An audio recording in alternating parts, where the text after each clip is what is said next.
মা বোন দেখবেন পাড়াতে পুজোতে 2-3টা মহিলা থাকবে, প্রত্যেকটা গ্রামে সে ভাইরাস থাকে।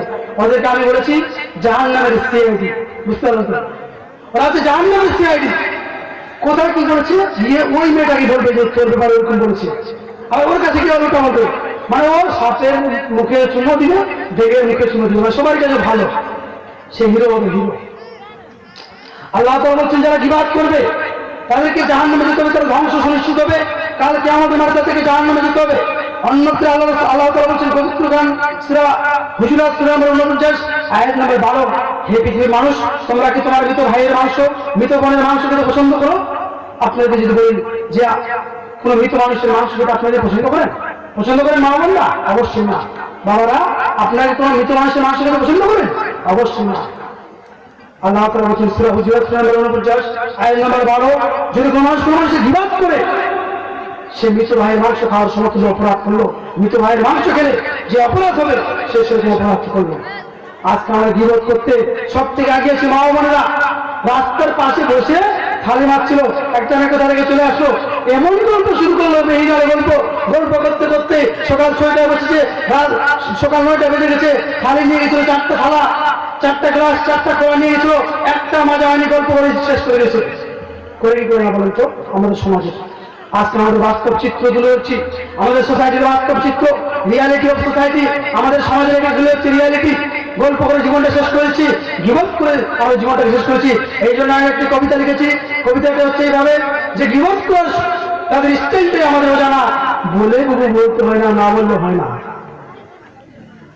মা বলতে গীবত করার স্টাইলটাই আমাদের অজানা, বলে বুবু বলতে হয় না, না বললে হয় না। ও গীবত করবে, একজন মেয়ের কাছে গিয়ে বলছে পরিবার তো হয় না, কিন্তু না করলে হয় না, বলে না? বলেন তো গ্রাম আছে বলে চলে না।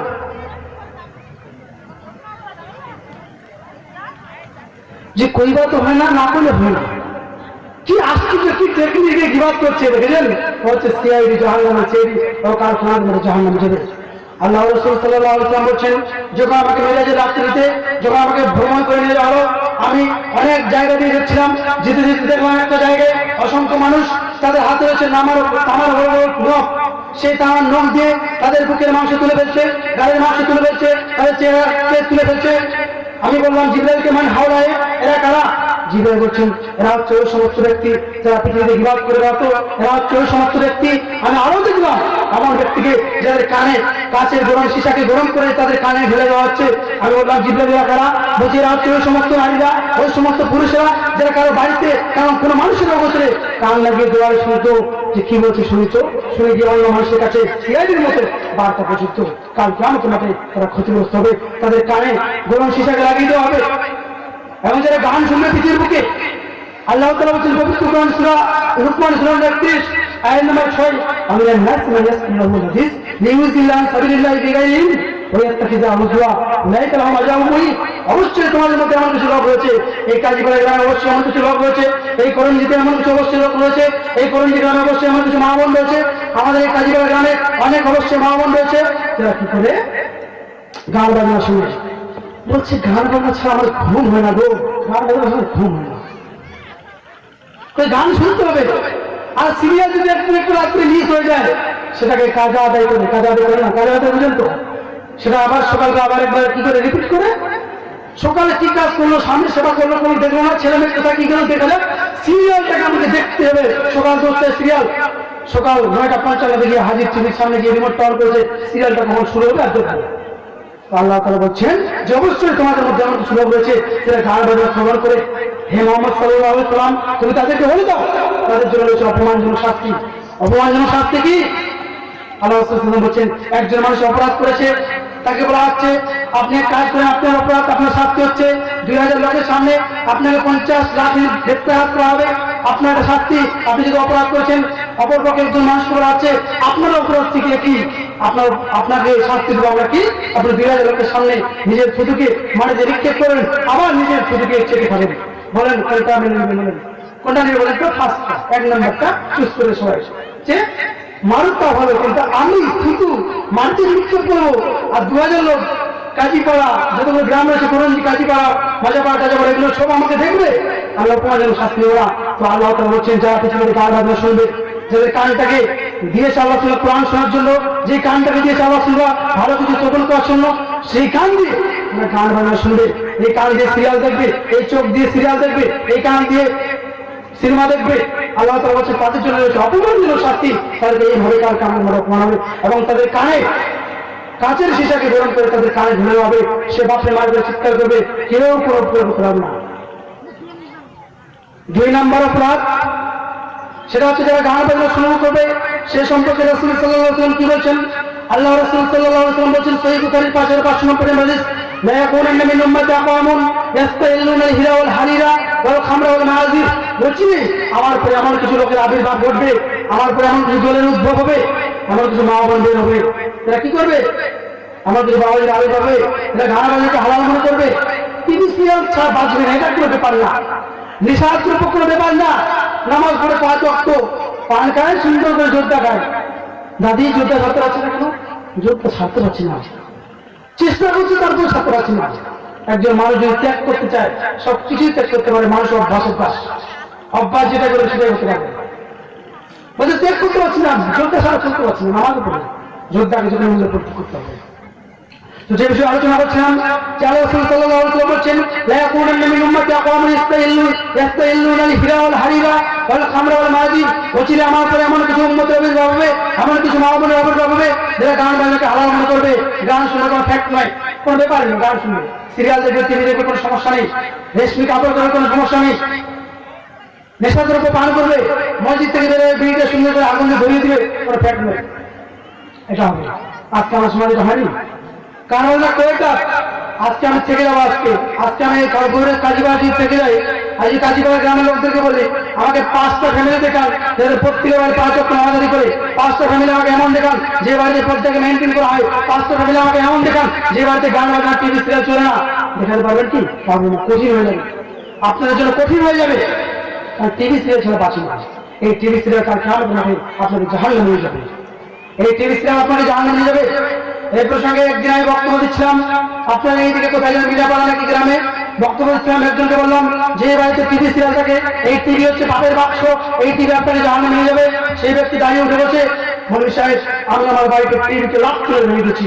আজকে যদি আমরা এরকম ইমান নিতে পারি যে টিভি সিরিয়াল, যে টিভি সিরিয়াল মেয়ে আমার মা আমার বোন আমার টিভি সিরিয়াল থেকে সেই টিভিকে মেরে ফেলে ডাস্টবিনে লক করে ফেলতে হবে, যা তুই আমাকে জাহান্নামে নিয়ে যাবি, তোকে আমি আর রাখবো না। করতে পারবেন কি? পারবেন না। সেই মানে আমরা নিতে পারিনি, সেই মানে আমরা উন্নীত হতে পারিনি, সেই মানে আমাদের জীবনটাকে তৈরি করতে পারিনি। অতএব যে কোনো মূল্যে সেই অমর মতো ইমান নিয়ে আসতে হবে। নবী মুহাম্মদ সাল্লাল্লাহু আলাইহি ওয়াসাল্লাম যে ইমান নিয়ে চলেছিলেন সেই ইমান নিয়ে চলতে হবে। পৃথিবীর একজন সম্মানিত ব্যক্তি, কি নাম বলেন তো? ফাতেমা রাদিয়াল্লাহু আনহা। ফাতেমা রাদিয়াল্লাহু আনহা নাম শুনেছেন? মায়ের বলটা একটা গল্প বলি, তার একটা ছোট্ট ঘটনা বলি। পৃথিবীতে কত শিক্ষিত হলে একজন মেয়ে ক্লাস 9-এ পড়ে তার মা তাকে মারতে পারে না, বলছে মাকে আমার মেয়েকে মারতে পারেন না, বিষকে নিজে ফাঁসি দিয়ে দিবে, এই করবে সেই করবে। পৃথিবীর সবথেকে শিক্ষিত নারী আয়েশা রাদিয়াল্লাহু তাআলা আনহা, নবী সাল্লাল্লাহু আলাইহি ওয়াসাল্লামের স্ত্রী, সবথেকে ছোট্ট স্ত্রী। মেয়েকার আবু বকর রাদিয়াল্লাহু তাআলা আনহু, তিনার মেয়ে কোন একটা যুদ্ধ সংগ্রাম থেকে ফিরছেন, হঠাৎ করে আয়েশা রাদিয়াল্লাহু তাআলার গলার চেনটা হারিয়ে গেছে। গলার চেন কি হচ্ছে? হারিয়ে গেছে। সবাই খোঁজাখুঁজি করছে, আসলে সালাতের ওয়াক্ত হচ্ছে, খোঁজাখুঁজি করছে। আবু বকর রাদিয়াল্লাহু তাআলা পৃথিবীর সবথেকে শিক্ষিত নারী আয়েশা রাদিয়াল্লাহু তাআলা, সাহাবীরা যখন হাদিস বুঝতে পারতেন না, আয়েশা রাদিয়াল্লাহু তাআলা আনার কাছে গিয়ে হাদিসটাকে ভালো করে ব্যাখ্যা দিতেছেন, এক্সপ্লেইন সেটা নিতেন। সেই শিক্ষিত মহিলা নারী সে গলার হার হারিয়ে ফেলেছে। তার বাবা আবু বকর রাদিয়াল্লাহু তাআলা এমন যদি বাতি মেরেছেন যে তিনি বলছেন যে সাকাতালানি কেসাতাত, যে আমার কোলে যদি নবী মুহাম্মদ সাল্লাল্লাহু আলাইহি ওয়াসাল্লাম পৃথিবীর সবচেয়ে সর্বশ্রেষ্ঠ ব্যক্তি যদি আমার কোলে মাথা দিয়ে ঘুমিয়ে না ঘুমাতো তা আমি ছিটকে পড়ে যেতাম। পৃথিবীর সবথেকে শিক্ষিত নারী, পৃথিবীর সবথেকে শিক্ষিত পুরুষ, স্বামী, স্বামীর স্ত্রী নবী মুহাম্মদ সাল্লাল্লাহু আলাইহি ওয়াসাল্লাম, তার স্ত্রী, তার বাবা সবথেকে পৃথিবীর সবথেকে একজন খলিফা, বিখ্যাত খলিফা আবু বকর রাদিয়াল্লাহু তাআলা আনহু, তিনি তার শিক্ষিত মেয়েকে মারছেন। আপনার মেয়ের নাম খাদিজা, আপনার মেয়ের নাম আয়েশা, আপনার মেয়ের নাম উম্মে কুলসুম, আপনার মেয়ের নাম জয়নব, ক্লাস 9-এ পড়ে আপনার সামনে একদিন রাত্রে 12টা-11টার সময় ঘরে ঢুকেছেন, দেখছেন একটা ছেলের সামনে সুন্দর করে সেদিকে গল্প করছে, একটা তার বয়ফ্রেন্ডের সঙ্গে সুন্দর করে গল্প করছে। আপনি কোনোদিন মেরেছেন? কোনোদিন মারেননি, কোনোদিন তার সঙ্গে কিছু কথা বলেননি, কোনো দাপড়ে দেননি। আপনি শিক্ষিত মানুষ, আপনি একজন জাহেল মা, একজন অজ্ঞ মা। কাল জ্ঞান করে আপনাকে হিসাব দিতে হবে যে আপনার মেয়ে তার 12টার সময় একজন পুরুষের সঙ্গে, যার সঙ্গে কোনোদিন দেখা হয়নি, যার সঙ্গে কোনোদিন বিয়ে হয়নি, সেই স্বামীর সঙ্গে, সেই ছেলের সঙ্গে কথা হচ্ছিল, আপনি মা হিসেবে কি দায়িত্ব পালন করছেন? আজকে আমাদের ছেলেমেয়েরা কান্না শুরু করছে, সুন্দর করে মোবাইলের কার্টুন, ভিএম টম যদি কত কার্টুন আছে সেগুলো ধরে নিচ্ছি। এটা করবেন না। একজন ছেলে মেয়েকে ধ্বংস করার জন্য পৃথিবীর পারমাণু বোমা রাখবে না। একজন ছেলে মেয়েকে ধ্বংস করার জন্য একজন মাই যথেষ্ট, একজন পিতাই যথেষ্ট, একজন মা বোন যথেষ্ট। একটা ছেলে মেয়েকে ধ্বংস করার জন্য আপনার ছেলে ক্লাস 7-8 পড়ে, 7-8 ক্লাস মাত্র উঠেছে, বলছে আব্বু আপনি যদি আমাকে একটা মোবাইল, যদি স্ক্রিনটাচ মোবাইল, একটা অ্যান্ড্রয়েড সেট যদি রাখতে দেন আমি স্কুলে যাবো না। তারপরে আপনার ছেলেকে একটা অ্যান্ড্রয়েড সেট দিয়ে দিলেন, 2-3 দিন স্কুলে গেল, তারপরে দেখছেন আপনার ছেলে PUBG নিয়ে পড়ে আছে, তিনটা PUBG ফ্রি হয়েছে। খেলছে না আমাদের যুব সমাজ? আমাদের যুব সমাজ দিন রাত PUBG ফিরে গেছে, আমাদের যুব সমাজ দিন রাত PUBG করেছে। আর মা বোনরা আজকে আমরা দিন রাত মোবাইলে সিরিয়াল দেখছি, মোবাইলে মোবাইলে আমরা গান দেখছি। অতএব মা বোন, আপনার ছেলে মেয়ে কাঁদছে, সুন্দর করে নবী মুহাম্মদ সাল্লাল্লাহু আলাইহি ওয়াসাল্লামের গল্প শোনান। আপনার মেয়ে কাঁদছে, নবী ঈসা আলাইহিস সালামের কাহিনী শোনান, নবী মুসা আলাইহিস সালামের কাহিনী শোনান। শুনো আব্বা, একজন মুসা একজন নবী ছিল, সে নবী, তার হাতে একটা লাঠি ছিল, সে লাঠি যদি মাটিতে ফেলে দিত সাপ হয়ে যেত। সে লাঠি যখন নীল বাইরে কোন জন্য মারলেন, সে রাস্তা দিয়ে রাস্তা তৈরি হয়ে গেল। ফেরাউনের গল্প শুনান, যে একজন ফেরাউন নামে দাম্ভিক একজনকে ক্ষমতা করছিলেন, সে পৃথিবীর মানুষদেরকে জ্যান্ত ছেলেদেরকে মেরে ফেলতো, হত্যা করতো। এই কেসটা একজন ছেলে মেয়ে শোনাতে হবে, কিন্তু আপনি কেসটা শুনছেন খান কোন নায়ক কি করে না করে সব বলতে পারবেন আপনার ছেলে, আপনার মেয়ে। কিন্তু নবী মুহাম্মদ সাল্লাল্লাহু আলাইহি ওয়াসাল্লামের বাবার নাম কি বলতে পারবেন? সত্যি কথা কি বলেন? সত্যি কিনা? নবী সাল্লাল্লাহু আলাইহি ওয়াসাল্লামের বাবার নাম কি বলতে জানে না, নবী সাল্লাল্লাহু আলাইহি ওয়াসাল্লামের মায়ের নাম কি জানে না। আয়েশা রাদিয়াল্লাহু তাআলা জীবনে পড়েনি, কিন্তু কোন নায়িকা কোথায় কবে কি করেছে, কবে প্রেগনেন্ট হয়েছে, কবে বাচ্চা আছে, তার বাচ্চার নাম কি রাখা হয়েছে, আজকে মা বাবা কি চিনি। যেই শাহরুখ খানের একটা মেয়ে ওই সময়ের নাম রেখেছে, সবাই জানে। কিন্তু আয়েশা রাদিয়াল্লাহু আমাদের রোল মডেল, সেইকে জানি আমরা না। অজ্ঞতার যুগে পতিত হয়েছি, মূর্খতার যুগে, বন্যতার যুগে আমরা এখন রয়েছি।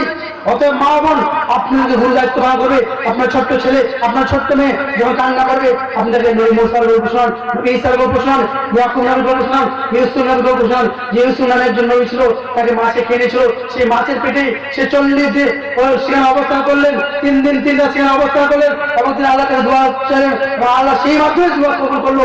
এই গল্পগুলো যখন ছেলে মেয়েদের শোনাবেন, সেই ছেলে মেয়ে হবে আদর্শবান ছেলে। আর যখন আপনি এই গল্প শোনাবেন না, আপনার ছেলে মেয়েকে কিছু বলবেন, সে শুনবে না, এই তুমি যাও, আমি যাবো না, বাবু একটু ওই কাজটা করতে বাড়িতে জল নিয়ে আসো, আমি যাবো না, তুমি যাও বলে কি বললাম, আমার দাপট দিয়ে তার ছেলে নিজে। অতএব যে কোনো মানুষের সাথে কথা সাবধান হতে হবে, আমাদেরকে পরিবর্তন হতে হবে, পরিবর্তন হতে হবে। এরপরে বলতে চাই আলোচনা শেষের দিকে, এরপরে যেটা বলতে চাই, মা বাবা কেউ উঠে যাবেন না, আমার যদি শ্রবণ করবেন, এই আলোচনা হক করে পালন করবেন। আজকে আপনারা পরিবর্তন হতে হবে, আপনাদের উপকারের জন্য হচ্ছে, অপকারের জন্য নয়। আপনাকে জান্নাতে নিয়ে যাবোই যাবো, শুধু আপনাদের একটু কষ্ট করতে হবে, শুধু আপনাদেরকে একটু পরিবর্তন হতে হবে। যে পৃথিবীতে অনেক পাপ করেছি, পাপ হবে। আল্লাহ রাসূল সাল্লাল্লাহু আলাইহি ওয়াসাল্লাম বলেছেন, তিরমিজি 412 নম্বর হাদিস, কুল্লু বানি আদম খাত্তা ওয়া খায়রুল খাত্তাইন তাওবুন। আদম সন্তান প্রত্যেকেই পাপী, প্রত্যেকের আদম মানুষ পাপ করবে, তবে সবচেয়ে উত্তম পাপী সেই যে পাপ করার পর তওবা করবে। তো মা বোন, যুবক ভাইয়েরা, আমরা নামাজ পড়ি না, যারা এখন দাঁড়িয়ে কেটে দিচ্ছি, যে সমস্ত যুবকরা আমরা এখন পাপচির মতো একটা অন্ধকার বুক চোখে পড়ে আছি, আমাদেরকে যে কোনো মূল্যে এগুলোকে ডাস্টবিনে রাখতে হবে, ফেলতে হবে, দিয়ে আমাদেরকে ধরতে হবে আল কোরআনকে, নবী সাল্লাল্লাহু আলাইহি ওয়াসাল্লামকে। আল্লাহ সাল্লাল্লাহু আলাইহি ওয়াসাল্লাম বলেছেন, হে আমার উম্মতরা, তোমরা কখনোই পথভ্রষ্ট হবে না যতক্ষণ পর্যন্ত তোমরা দুইটা জিনিসকে আঁকড়ে থাকবে। তারা তৌফিকুম আলাইহিম লান তাজিল্লু মা তামাসসাকতুম বিহিমা কিতাবাল্লাহি ওয়া সুন্নাতি রাসূলিহি।